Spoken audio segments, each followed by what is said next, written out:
कभी कभार ऐसा होता है कि बॉस या मैनेजर कहता है कि तुम्हारे पास 5 मिनट है, 5 मिनट में तुम्हें स्टेज पर चढ़ के ऑडियंस के सामने कुछ डिलीवर करना पड़ेगा या स्टाफ के सामने मीटिंग प्रेजेंट करनी पड़ेगी एंड हमारे पास बिल्कुल भी टाइम नहीं होता। और उस टाइम के लिए ये वीडियो बनाई गई है जब हमें मेमोरी यूज़ नहीं कर सकते, हमें नोट्स यूज़ करने पड़ेंगे। 7 तरीके जिससे हम लोग अपने नोट्स हाइड कर सकते हैं स्टेज पे बिना किसी प्रेपरेशन के। बिल्कुल आगे बढ़ने से पहले make sure you subscribe to this channel ताकि सारी वीडियो आने से पहले you get a notification about them. अब आधी इंग्लिश में आधी हिंदी में क्या हो रहा है इस वीडियो में मुझे पता नहीं है, पर अभी हिंदी धीरे धीरे करके बाहर आएगी। नंबर 7 इज अपने हाथों के अंदर एक फोल्डेड शीट ऑफ नोट रखना है। चाहे एक स्मॉल इंडेक्स कार्ड में नोट लिख के, अगर टाइम नहीं है जल्दी से इंडेक्स कार्ड पे हमने कुछ नोट्स लिख के और हाथों के बीच में फोल्ड करके रख लिया। किसी को दिखेगा नहीं, खाली हमें देखेंगे। फिर जब हम लोग ऑडियंस के सामने हैं हम लोग हल्का सा हाथ ऊपर उठाया, नोट्स पढ़ लिए और फिर छुपा लिया। सो स्टिकी नोट्स यूज़ कर सकते हैं, ये 3M के स्टिकी नोट्स है, दीज आर अमेजिंग। और हम लोग फोल्डेड पीस ऑफ, ये खाली A4 प्रिंटिंग पेपर है जिसको 8s में फोल्ड किया गया, तो इसकी मैं एक साइड यूज़ कर सकता हूँ, ये हाथों के पीछे बिल्कुल आराम से छुप जाते हैं। एक साइड यूज़ कर सकता हूँ, सेकंड साइड, या फिर अगर बहुत लंबी प्रेजेंटेशन है तो मैं इसके एक एक साइड करके फोल्ड करके इसको वापस यूज़ कर सकता हूँ मैं। So this is amazing technique. जो भी करना है बस इतना रखना है कि हाथ के बीच में पेपर आ जाए ताकि ऑडियंस डिस्टर्ब ना हो। अगर मैंने एक बहुत बड़ा पेपर हाथ में रखा और मैं यूं बातें कर रहा हूँ ऑडियंस के साथ तो ऑडियंस डिस्टर्ब हो जाती है क्योंकि हमारा आई कांटेक्ट ब्रेक हो जाता है सारा।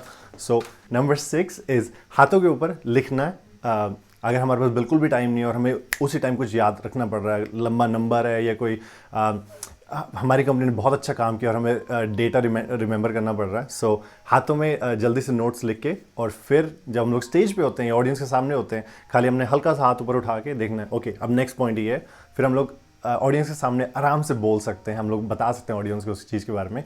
एक चीज़ याद रखनी पड़ेगी, अगर हाथों पे हम लोग इंक से लिखते हैं तो जब हम लोग को पसीना आता है तो सारी इंक मिट जाती है।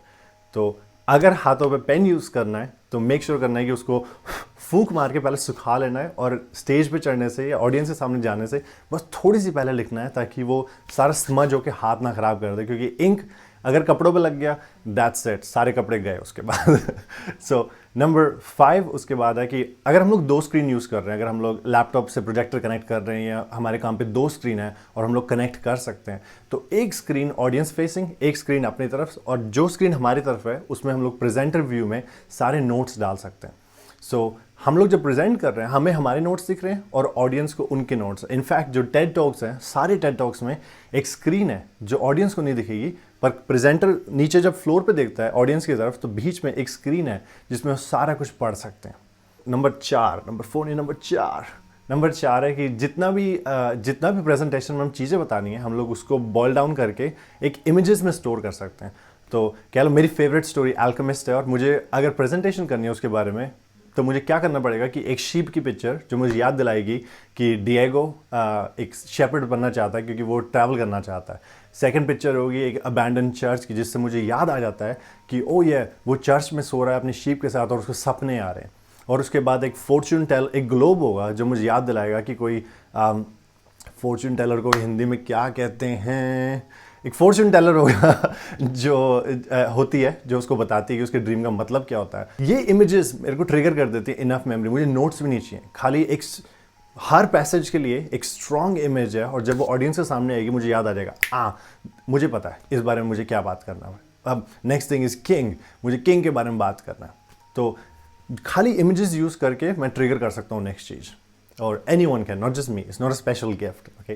Number 3 is using a piece of paper. ठीक है, हमारे पास टाइम नहीं था, हमने बड़े पेपर में लिख लिया है, अब उस पेपर को स्टेज से हटा देना है ताकि हम लोग बड़े पेपर को हाथ में ना रखें। पर हमने करना क्या है कि क्या हमने ये पेपर हाथ में ले रखा है, बड़ा पीस ऑफ पेपर है और हमने इसको स्टेज से अलग करके रख लिया, पर छोटे बर्स्ट में कोई चीज़ याद रखनी है। तो ठीक है, अब नेक्स्ट सेक्शन हमारा इस बारे में, और जब वो सेक्शन नेक्स्ट सेक्शन इस बारे में, जब वो सेक्शन डिलीवर हो गया तो ऑडियंस को कोई गेम दे देनी कि अब आपके पास 1 मिनट है, इस चीज़ को लिखो, 1 मिनट के अपने पड़ोसी के साथ बात करो, और जब वो बात कर रहे हैं तब मैं जाके नेक्स्ट चीज़ चेक कर सकता हूँ। तब आप जाके देख सकते हो कि नेक्स्ट चीज़ क्या है, पढ़ के वापस स्टेज पे आ जाओ और फिर आप नेक्स्ट चीज़ डिलीवर करते हो। फिर उनको 1 मिनट दो, ऑडियंस को भी ब्रेक मिल जाता है and you have time to look at the sheet and go okay next चीज़ क्या है इस पर।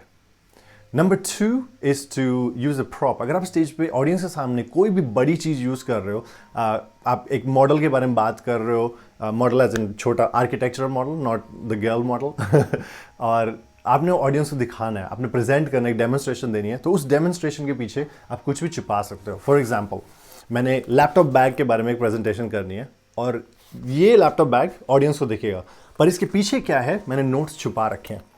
सो what you can't see is a trick which, जो चीज़ ऑडियंस को दिख रही है वो साफ रखो, जो चीज़ पीछे है वहाँ पे आप जो मर्जी लिख सकते हो, ताकि वो आपको रिमाइंड कर देगी, ओह यस अब मुझे नेक्स्ट चीज़ इसके बारे में बात करना है। फिर आप इसको वापस छुपा देते हो ताकि ऑडियंस को दिखता नहीं है कि नीचे नोट्स छुपे हुए हैं। And the last thing is to use a small phone. So ये आईफोन बहुत छोटा है और इसको मैं अपने हाथ में फिट कर सकता हूँ, ताकि ऑडियंस के सामने मैं जाके आराम से इसमें पढ़ सकता हूँ नोट्स। खाली इसको हल्का सा ऊपर लिफ्ट करके ऑडियंस से देख रहा हूँ, नेक्स्ट नोट चेक करना है, फिर मैं अपने फ़ोन को छुपा सकता हूँ। अगर फ़ोन यूज़ करना, खाली एक चीज़ जरूर मेक श्योर कर लेना कि फ़ोन एयरप्लेन मोड पे है या अलार्म सारे बंद हैं, कुछ ऐसा ना हो कि बीच में सारे ऑडियंस जंप मारे और सारे रूम से भागने लग जाए। सो विद दैट सेड, हमने आज 7 चीज़ें हमने देखी हैं। इनको यूज़ करके चाहे छोटा सा टाइम मिले, ऑडियंस के सामने बंदा जल्दी से प्रिपेयर करके और ऑडियंस के सामने डिलीवर कर सकता है अपनी कीनोट और प्रेजेंटेशन। मुझे उम्मीद है कि आपको ये वीडियो पसंद आए। अगर वीडियो पसंद आई तो सब्सक्राइब जरूर करना, comment below and give me any feedback you have. कौन सा आपका फेवरेट सेक्शन था, कौन सी चीज़ आपने नहीं ट्राई किया, पहले नहीं सोची, लेट मी नो। एंड हम नेक्स्ट वीडियो में मिलते हैं। सी यू, बाय।